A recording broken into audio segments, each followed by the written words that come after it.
You're the chef, a scruffy old man like you. Give me a break." Sighing heavily and shaking his head was the younger head chef.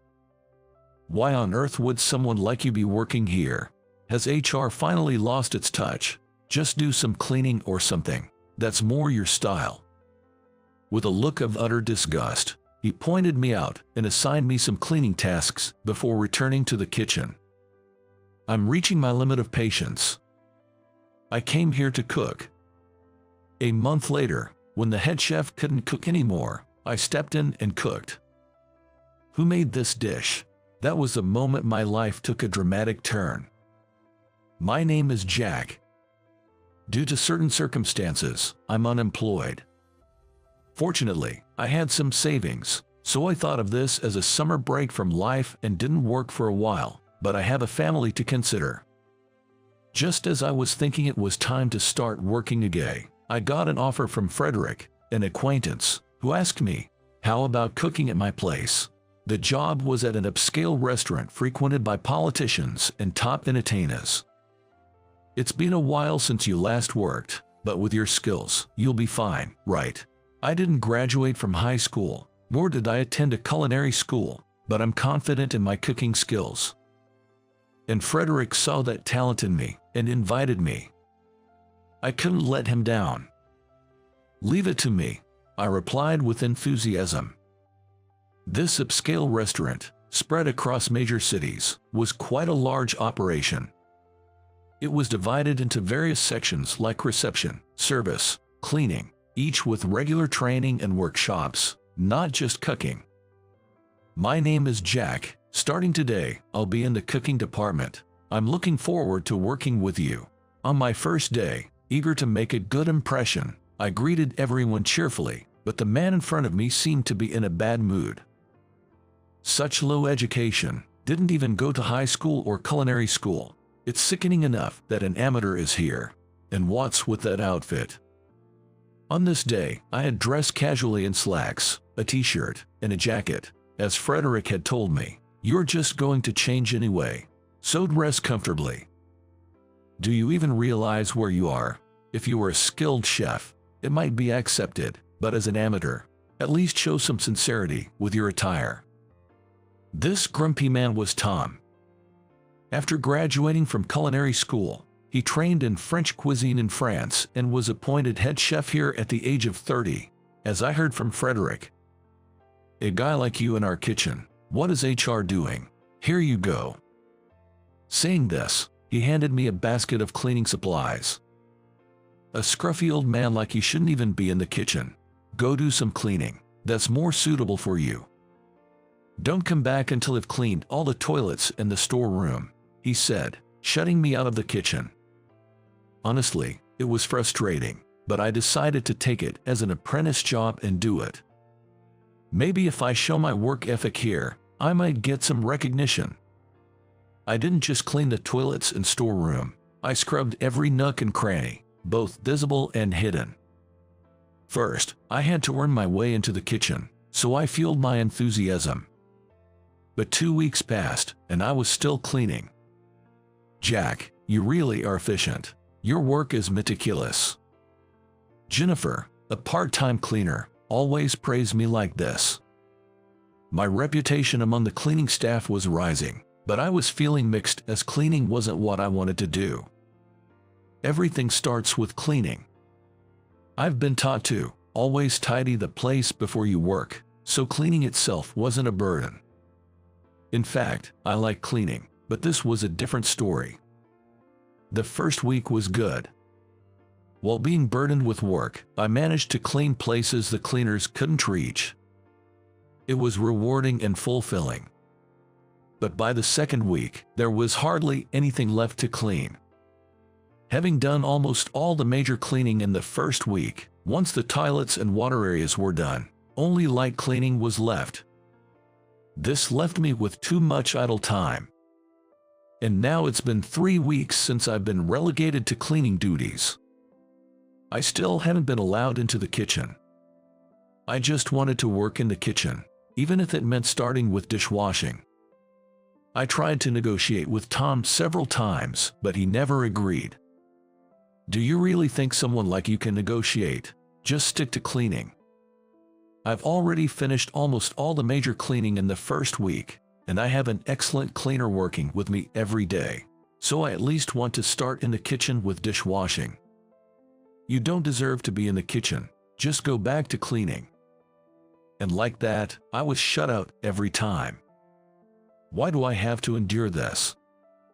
I was a mess of frustration and anger at the unfairness. I just wanted them to see my cooking before judging me. I was stunned to receive such unfair treatment based solely on my background. Tom graduated from a prestigious culinary school in New York, then trained in France and San Francisco. Despite his skills, he seems to have a nature that can't be satisfied without asserting dominance. Well, even a high school dropout can clean. Good for you, learning to clean in middle school. Lately, I've been trying not to engage with him too much, as it's just tiresome. Whether I react or not, he's always in a bad mood, and ignoring him seems to make him lose interest faster. Geez, why is he like that? Jennifer tilts her head in wonder. I wish I knew. What about me doesn't he like? Is it because I'm a high school dropout? I didn't graduate, but I did attend high school for a bit. Is it because I didn't go to a culinary school? You can learn to cook even without attending a culinary school. Initially, I kept questioning myself, but eventually realized that thinking about it wouldn't yield any answers, so I stopped. When I'm cleaning, Tom often comes to check on me and makes snide remarks.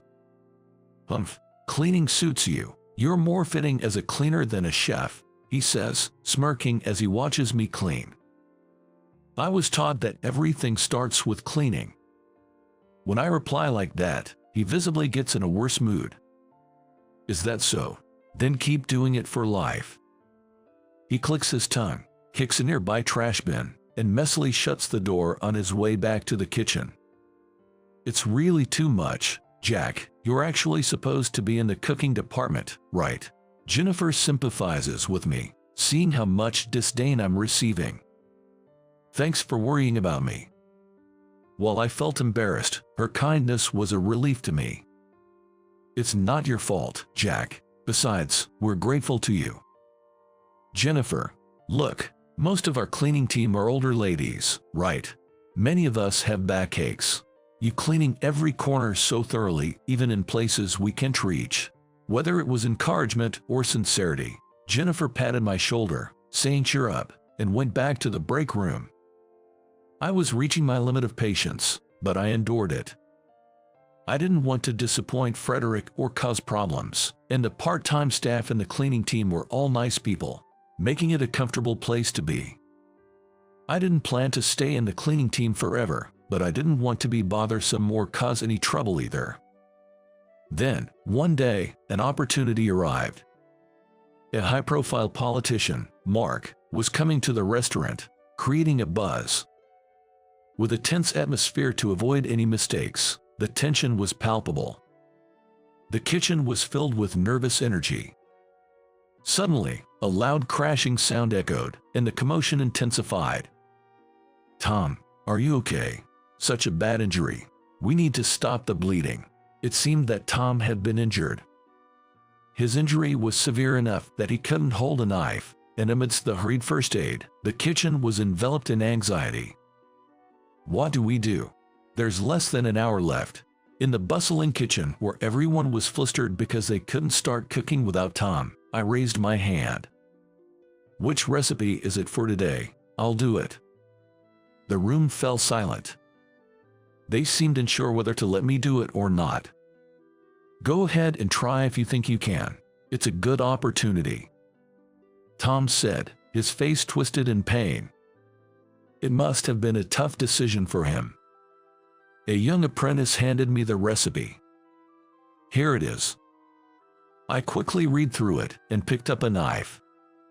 I can do this, I'm sure of it. Everyone's eyes were on my hands. They were murmuring in surprise, but I was too focused to hear them clearly. It's done. Please check the taste. In a matter of minutes, I had nearly completed the dish. There were only about 10 minutes left before Mark arrived. Reluctantly, Tom tasted my cooking. "Who are you, really?" He looked at me in surprise, then went on to taste each dish. "Yeah, this will do. Finish it up." With the go-ahead, I quickly completed the final touches. Tom watched me with a curious gaze. "Mark has arrived. Please start with the appetizer." I silently worked through the predetermined menu. Before I knew it, I had finished serving the last dessert. I had done it. I felt a wave of relief at this accomplishment. Mark has left. He was very satisfied. Yes, the kitchen was enveloped in joy. Tom looked stunned, but then, coming to his senses, said, "Jack, can you take over the kitchen today?" and then left. Was I finally recognized? I spent the rest of the day cooking in the kitchen. I was filled with joy, feeling a sensation I hadn't felt in a long time. It was a delightful day. A few days later, Frederick, who had been on an overseas inspection, returned and called me to his office. "Jack, it's been a while. How's it going?" "Managing well." "Well, so-so, I guess." As we were having a light chat, there was a knock on the door. "Today, there's someone who wants to meet you," Frederick said, inviting in the person who knocked. Led by Tom, in came the politician, Mark. "You were the chef that day. Nice to meet you. I'm Jack. The dish you prepared that day was excellent." "Thank you." Mark smiled warmly and extended his hand. I gently shook it. Apparently, the dish I prepared that day had been well received by the guests, and it seemed to have facilitated the success of their meeting. They even promised to dine here again next time. "Thanks to you, the deal was a success. I'm truly grateful," Mark said, and then he left. The one who took over the knife for me when I was injured that day was Jack. His skills were impressive. "Who exactly is he?" Tom asked Frederick with a slightly discontented look. "Unsatisfied, are you? I told you I had called a skilled chef for help." Frederick glared at him and Tom retorted. But what actually came was a high school dropout, someone who didn't seem to have learned cooking. "And where did you deduce that he hasn't learned cooking?" "His educational background. He didn't go to culinary school." Frederick sighed deeply. "Tom, you're certainly skilled, but that's all," Frederick said, looking away from Tom disappointedly. "Do you really think that culinary school is the only place to learn cooking?" Frederick asked Tom directly. Tom was at a loss for words. "Jack dropped out of high school and learned cooking under me," Frederick revealed quietly, causing Tom's eyes to widen. "Yes, right after I graduated from middle school, I became Frederick's apprentice. It all started when I was moved by a meal at a hotel my family visited. Back then, I desperately begged Frederick to teach me cooking. Looking back, I was such a cheeky kid. But Frederick said, 'Once you graduate middle school and can work part-time, come to my place.' Right after graduation, I started working part-time at the hotel while attending high school, initially just cleaning and washing dishes. I felt deceived at first, but being able to watch Frederick's work up close was stimulating. One day, having finished cleaning and dishwashing early, I practiced knife skills with discarded scraps. It was imitative, but I remember enjoying it. Frederick found me doing this. 'Do you want to cook?' Expecting to be scolded, he simply asked me that. I can forget the dish you made that day. I want to be able to cook like that." From the next day, before the hotel opened for business, Frederick started teaching me whenever I was in for work. It was much more fun than school, and gradually, I started working at the hotel more than attending school, eventually dropping out of high school. Frederick was dismayed when he heard this, but said, "If you have that much passion, I'll commit too." That's when my rigorous training began. I was scolded daily, but it was more fun, and I was happy to see myself improving. Eventually, Frederick opened this restaurant, and I went independent. Those days were fun, but I had to close my shop due to a bad back that prevented me from cooking. It was frustrating, but Frederick had told me, "Come back anytime once you are healed," so I decided to fully enjoy my break. And now, here I am, returning as a chef. You judged a person solely by their education and made him a cleaner, didn't you? Frederick said quietly, anger seeping through Tom, pale and trembling. Do you think someone who judges others by their education and looks down on them can have the heart to host guests? Do you judge customers the same way? Frederick glared at Tom. Tom, how long did Jack work as a cleaner here? 1 month. Tom answered hesitantly. Then, you'll spend 1 month cleaning the entire place as a cleaner. Tom was banned from the kitchen for 1 month.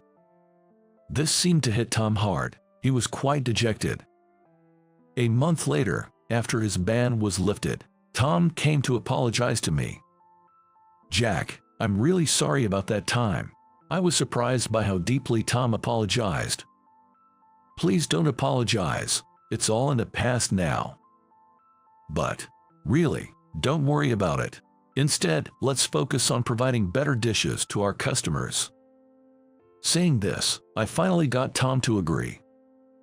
I was the only chef specifically invited by Frederick to this restaurant. I learned that after training in France, Tom had been working as a chef at a high-end restaurant in San Francisco. Frederick had scouted him there and brought him over. Being chosen by Frederick himself for the opening team, I had to deliver results. I was desperate, but in the end, I overdid it. Tom laughed self-deprecatingly. From then on, we both pushed and encouraged each other. I taught Tom all the skills I had, and I learned a lot from him too. Hey, about this menu. That's good, but maybe this could be.